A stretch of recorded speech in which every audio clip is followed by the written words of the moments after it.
باب من قال إن الإيمان هو العمل لقول الله تعالى وتلك الجنة التي أورثتموها بما كنتم تعملون. وقال عدة من أهل العلم في قوله تعالى فوربك لنسألنهم أجمعين عما كانوا يعملون عن قول لا إله إلا الله، وقال لمثل هذا فليعمل العاملون. حدثنا أحمد بن يونس وموسى بن إسماعيل قال حدثنا إبراهيم بن سعد قال حدثنا ابن شهاب عن سعيد بن المسيب عن أبي هريرة أن رسول الله صلى الله عليه وسلم سئل أي العمل أفضل؟ فقال إيمان بالله ورسوله. قيل ثم ماذا؟ قال الجهاد في سبيل الله. قيل ثم ماذا؟ قال حج مبرور. باب ہے من قال اس آدمی کے بارے میں جو یہ کہتا ہے کہ ایمان عمل ہے. خود ایمان کیا ہے؟ پہلے بتا رہے تھے امام بخاری کہ اعمال ایمان کا حصہ ہیں. اب بتا رہے ہیں اعمال کی اتنی حیثیت ہے، اتنا بڑا مقام ہے کہ خود ایمان عمل ہے. خود ایمان کیا ہے؟ عمل ہے. کہتے ہیں لقول اللہ تعالی. یہ بات کیوں ہم کہتے ہیں؟ اللہ تعالیٰ کے اس فرمان کی وجہ سے کہ اللہ تعالیٰ نے کہا ہے قرآن حکیم میں سورہ زخرف میں آیت نمبر 72 ہے 72 وَتِلْكَ الْجَنَّةُ الَّتِي أُورِثْتُمُوهَا بِمَا كُنْتُمْ تَعْمَلُونَ. جنتی جب جنت میں چلے جائیں گے تو ان سے کہا جائے گا کہ یہ جنت جس کا تم کو وارث بنایا گیا ہے، یہ جنت تمہیں کیوں ملی ہے؟ بما کنتم تعملون، ان اعمال کی وجہ سے ملی ہے جو اعمال تم کیا کرتے تھے. جنت کیوں ملی ہے جی؟ بولیے. نیک اعمال کی وجہ سے. ایسے ہی ہے. اب مجھے یہ بتائیے، ایک آدمی ایمان نہیں لاتا، صدقہ خیرات کرتا ہے، غریبوں کے اوپر خرچ کرتا ہے، مسکینوں کے اوپر خرچ کرتا ہے، اسے جنت مل جائے گی؟ کیوں؟ کیونکہ ایمان نہیں لایا. اچھا، ایک آدمی ایمان لے کر آیا ہے لیکن اعمال میں بہت پیچھے ہے، اس کو جنت مل جائے گی؟ کسی دن مل جائے گی. اس کو جب سزا بھگت لے گا، عذاب اس کا ختم ہو جائے گا، تو چونکہ وہ مومن ہے کسی نہ کسی دن اس کو جنت مل جائے گی. اس کا مطلب یہ ہوا کہ یہاں پہ جس عمل کا تذکرہ ہو رہا ہے، جس عمل کی وجہ سے جنت میں گیا ہے، وہ عمل پھر کون سا ہوا؟ ایمان ہوا. جس عمل کی وجہ سے جنت میں پہنچا ہے وہ عمل کیا ہوا؟ ایمان ہوا. کیونکہ ایمان وہ عمل ہے جس کی وجہ سے جنت ملتی ہے. اعمال میں پہلا نمبر ایمان کا ہے. تو اس سے پتا چلا کہ اللہ نے اس آیت میں ایمان کے اوپر عمل کا لفظ استعمال کیا ہے. امام بخاری یہ کہنا چاہتے ہیں. امام بخاری بہت ذہین ہے، بڑا باریک قسم کا مسئلہ نکالتے ہیں. اب دیکھیے، بعد والے علماء کرام نے بڑی مشکل سے امام بخاری کے مقصود کو سمجھا کہ امام بخاری کیا کہنا چاہتے ہیں. کہ امام بخاری نے باب باندھا تھا کہ ایمان خود کیا ہے؟ ایک عمل ہے. پھر آیت لے کر آئے جس آیت میں اللہ تعالیٰ کہہ رہے ہیں جنتیوں سے کہ تمہیں جنت ملی ہے تمہارے اعمال کی وجہ سے. اب ہمیں پتہ نہیں چل رہا تھا کہ یہاں سے ایمان کہاں سے نکل آیا. تو جب غور کیا گیا تو پتہ چلا کہ اعمال میں ایک عمل ایسا ہے جس کی بنیادی حیثیت ہے جنت لینے میں، اور وہ عمل کون سا ہے؟ ایمان. آپ جتنی بھی نیکیاں کریں، بلکہ مکہ والے، میرے بھائی دھیان سے، خصوصاً بچے، بیٹا کیا کہہ رہا ہوں میں پتہ ہے؟ میں یہ کہہ رہا ہوں کہ مکہ والے حج کرتے تھے کہ نہیں کرتے تھے؟ بلکہ حاجیوں کی خدمت بھی کرتے تھے. بیت اللہ کے متولی تھے. بیت اللہ اللہ کا نمبر 1 گھر انہوں نے بنایا تھا. پھر بھی اللہ کے رسول نے ان کو کافر قرار دیا اور ان کے اوپر تلوار چلائی. کیوں؟ ایمان نہیں تھا. ایمان تھا بھی تو وہ ایمان نہیں تھا جو اسلام چاہتا ہے. اللہ کو مانتے تھے لیکن اللہ کے ساتھ ساتھ اوروں کو بھی مانتے تھے. اللہ کو بھی مانتے تھے، یاد رکھیے گا، یہ نہیں کہ اللہ کو نہیں مانتے تھے. وہ اللہ کو مانتے تھے لیکن کہتے تھے کہ اصل اللہ ہے. لیکن ایسے بزرگ ہیں جن کو ہم پکڑیں گے تو وہ ہمیں اللہ تک پہنچائیں گے. والذین اتخذوا من دونہ اولیاء ما نعبدهم الا لیقربونا الی اللہ زلفی. کہتے تھے کہ یہ بزرگ جو ہے نا یہ اللہ کے قریب کر دیتے ہیں، اگر ان کا سہارا نہیں لیں گے تو اللہ نہیں ملے گا. تو اللہ کو مانتے تھے لیکن لا الہ الا نہیں، اللہ بھی اور بھی، تو اس لیے ان کو کافر قرار دیا گیا. ان کے نیک اعمال، ان کے کام، تو اس سے پتہ چلا کہ مین جو نیک عمل ہے ان اعمال میں جن کی وجہ سے جنت ملتی ہے وہ کون سا عمل ہے؟ ایمان. دوسری آیت سے پہلے امام بخاری کہتے ہیں وقال عدۃ من اہل العلم، متعدد اہل علم نے کہا ہے. عدہ کا معنی کیا؟ متعدد، کئی ایک علماء کرام نے کہا ہے اللہ تعالیٰ کے اس فرمان کے بارے میں کہ فوربک لنسألنہم اجمعین عما کانوا یعملون. تیرے رب کی قسم، تیرے، یہ کون قسم اٹھا رہا ہے؟ اللہ تعالیٰ اٹھا رہے ہیں. نبی علیہ السلام کو مخاطب کر کے اللہ تعالیٰ کہہ رہے ہیں تیرے رب کی قسم، یعنی کہ اللہ تعالیٰ کہنا چاہتے ہیں میری قسم. لنسألنہم، ہم لازمی طور پہ ان سے سوال کریں گے. اجمعین، ان تمام لوگوں سے سوال کریں گے اور لازمی طور پہ سوال کریں گے. عما کانوا یعملون، کس چیز کے بارے میں؟ ان اعمال کے بارے میں جو یہ کیا کرتے تھے. اللہ تعالیٰ کہہ رہے ہیں سوال ہوگا ان سے ان کے اعمال کے بارے میں. اچھا جی، ان کے اعمال کے بارے میں، ان اعمال میں مین عمل کون سا ہے؟ لا الہ الا اللہ کہنا. کہ تم نے لا الہ کیوں نہیں کہا تھا؟ امام بخاری کہنا چاہتے ہیں کہ متعدد اہل علم نے کہا ہے کہ یہاں عمل سے مراد کون سا عمل ہے؟ ان قول لا الہ الا اللہ. اور بخاری شریف میں لکھا ہوا ہے، یہ آپ کے سامنے ہے، کہ امام بخاری کہہ رہے ہیں کہ متعدد اہل علم نے اس آیت کی تفسیر بیان کرتے ہوئے کہا ہے کہ یہ جو کہا جا رہا ہے نا کہ اللہ تعالیٰ عمل کے بارے میں سوال کریں گے، اس عمل سے مراد کون سا عمل ہے؟ بولیے ذرا. لا الہ الا اللہ کہنا. کہ تم نے لا الہ کیوں نہیں کہا تھا؟ جن اہل علم نے یہ تفسیر بیان کی ہے ان میں ایک انس ابن مالک ہیں اور دوسرے عبداللہ بن عمر ہیں رضی اللہ تعالیٰ عنہما. انہوں نے کہا ہے کہ جن اعمال کے بارے میں سوال ہوگا ان میں مین عمل جو ہے وہ لا الہ الا اللہ کہنا ہے. کہ تم نے لا الہ کیوں نہیں کہا؟ تو لا الہ الا اللہ کیا ہے؟ یہ ایمان ہے. اللہ کے سوا کوئی معبود برحق نہیں، یہ ہے ایمان.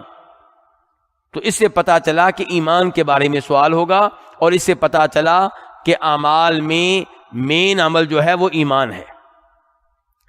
اس کے بعد کہتے ہیں وقال لمثل هذا فلیعمل العاملون. اللہ تعالیٰ نے سورہ صافات میں آیت نمبر 61 اور پچھلی دو آیتیں تھیں وہ سورہ ہجر کی تھیں 92-93. فوربک لنسألنہم اجمعین عما کانوا یعملون، یہ سورہ ہجر تھی 14واں سپارہ. اور ابھی جو آیت پڑھ رہے ہیں یہ سورہ صافات ہے آیت نمبر 61. اللہ تعالیٰ نے اس آیت سے پہلے ذکر کیا کہ جنتیوں کا کتنا اچھا انجام ہوگا، ان کو کیا کیا نعمتیں ملیں گی. پھر کہا لمثل ھذا، اس جیسی کامیابی کے لیے فلیعمل العاملون، عمل کرنے والوں کو عمل کرنا چاہیے، دنیا کے لیے عمل نہ کریں. علماء کرام نے اس آیت کا مطلب یہ بیان کیا ہے کہ آپ دنیا کے لیے عمل نہ کریں، نیک عمل کس کے لیے کریں؟ جنت میں جانے کے لیے، جنت کی کامیابی لینے کے لیے. تو جنت کی کامیابی کے لیے جو مین عمل ہے وہ کیا ہے؟ وہ کیا ہے؟ ایمان. جنت کی کامیابی لینے کے لیے مین عمل کیا ہے؟ ایمان. تو یہاں عمل سے مراد ایمان ہے. تو امام بخاری نے ان 3-4 آیتوں سے یہ ثابت کیا ہے کہ ایمان خود ایک عمل ہے. ایمان خود کیا ہے؟ یہ ایک عمل ہے. اس کے بعد حدیث لے کر آئے ہیں امام بخاری. حدیث کے راوی جو ہیں وہ ان کی وضاحت کرنے لگا ہوں، اور یہ سارے راوی مدنی ہیں. کیا مطلب؟ مدینہ میں رہنے والے تھے. یہ سارے راوی مدنی ہیں. اور میں بار بار بتا رہا ہوں علماء حدیث ان چیزوں کا بڑا خیال رکھتے ہیں. یہ راوی کون ہے، کدھر سے آیا، کون اس کا باپ تھا، کون اس کا دادا تھا، کس قبیلے سے تھا. تو یہ راوی سارے مدنی ہیں. تو امام بخاری کہتے ہیں حدثنا احمد بن یونس، کہ ہمیں حدیث بیان کی ہے احمد بن یونس نے. یہ احمد بن یونس، یہ احمد کی نسبت ان کے دادا کی طرف ہے. باپ کا نام درمیان سے ڈیلیٹ کر دیا گیا، حذف کر دیا گیا، اصل میں یہ نام یوں ہے احمد بن عبداللہ بن یونس، احمد بن عبداللہ بن یونس الیربوعی۔ تو اس حدیث کو امام بخاری نے ایک استاد سے نہیں لیا بلکہ دو استادوں سے لیا ہے۔ پہلے نمبر پہ احمد بن یونس اور دوسرے نمبر پہ کون ہے؟ دیکھیں ذرا اوپر کون ہے؟ موسیٰ بن اسماعیل التبوذکی۔ التبوذکی امام بخاری کے بڑے خاص استاد ہیں، ان سے امام بخاری نے بہت سی حدیثیں روایت کی ہیں۔ تو یہ حدیث امام بخاری نے دو استادوں سے لی ہے۔ اور قالا، قالا کا مطلب کیا ہوتا ہے؟ یعنی کہ یہاں پہ قالا کے بعد الف بھی آ گیا نا، تو اب معنی کیا ہو گیا؟ دو نے کہا، ان دو استادوں نے کہا۔ ایک ہوتا ہے قالا الف کے بغیر، اس کا معنی کیا ہوتا ہے؟ ایک نے کہا۔ یہاں قالا ان دو استادوں نے کہا۔ کیا کہا؟ یہ دو استاد کہتے ہیں حدثنا ابراہیم بن سعد، کہ ہمیں حدیث بیان کی ہے ابراہیم بن سعد نے۔ یہ ابراہیم بن سعد کون ہے؟ کل بھی تذکرہ ہوا تھا ان کا۔ ابراہیم بن سعد بن ابراہیم بن عبد الرحمن بن عوف۔ تو یہ عبد الرحمن بن عوف کے کیا لگے؟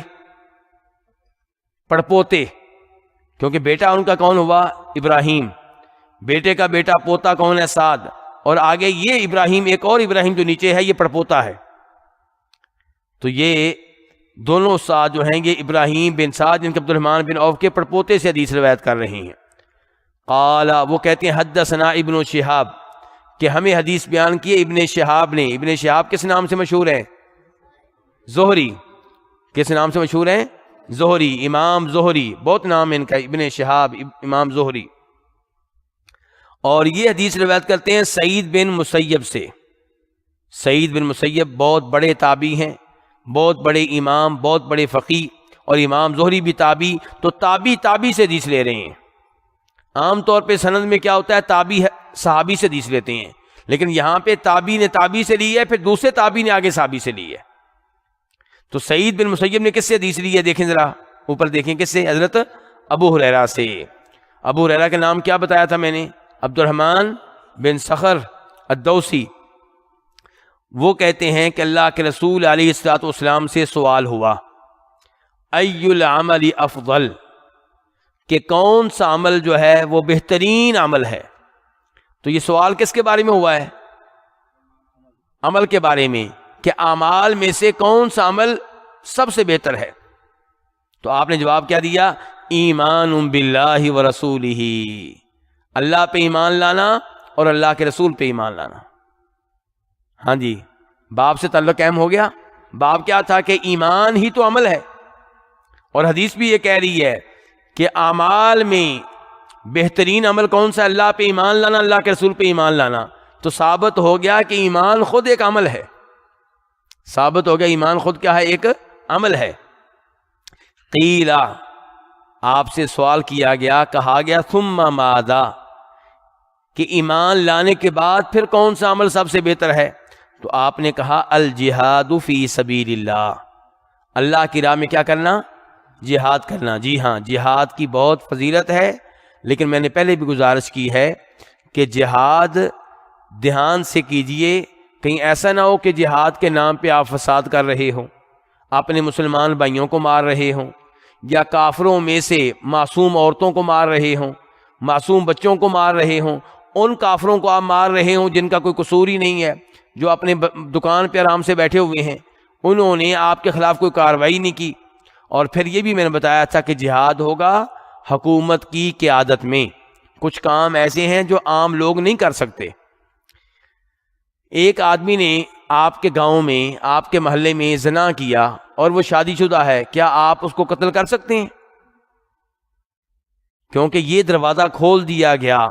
آج آپ ان کو مار دیں گے، جناب یہ شادی شدہ اس نے زنا کیا ہے، کل کو آ کے وہ آپ کے بیٹے کو مار دیں گے، یہ تو زمین میں فساد ہو جائے گا۔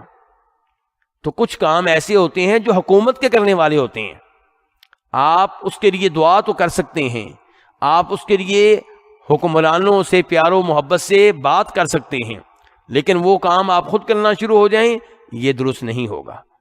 تو ان کاموں میں سے ایک کام یہ بھی ہے بہت افضل۔ قیل ثم ماذا، آپ سے کہا گیا پھر کون سا عمل ہے؟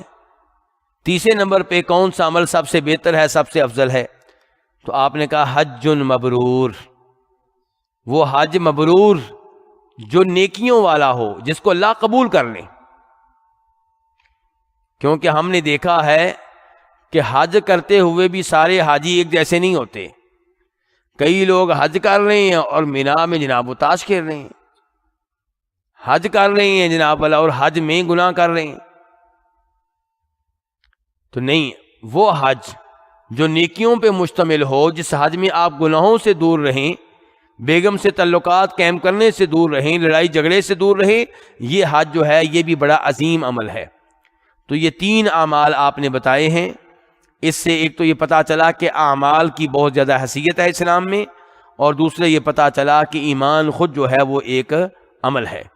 تو اس میں ان لوگوں کے اوپر رد ہو گیا جو کہتے ہیں کہ آپ ایمان لے آئیں، عمل کریں نہ کریں کوئی مسئلہ ہی نہیں ہے، آپ پکے مومن ہیں، آپ کا ایمان اور جبریل السلام کا ایمان ایک جیسا ہے۔ نعوذ باللہ من ذالک، یہ بات غلط ہے۔ صحیح بات یہ ہے کہ گناہوں سے ایمان کا لیول نیچے آئے گا، نیکیوں سے ایمان کا لیول اوپر جائے گا۔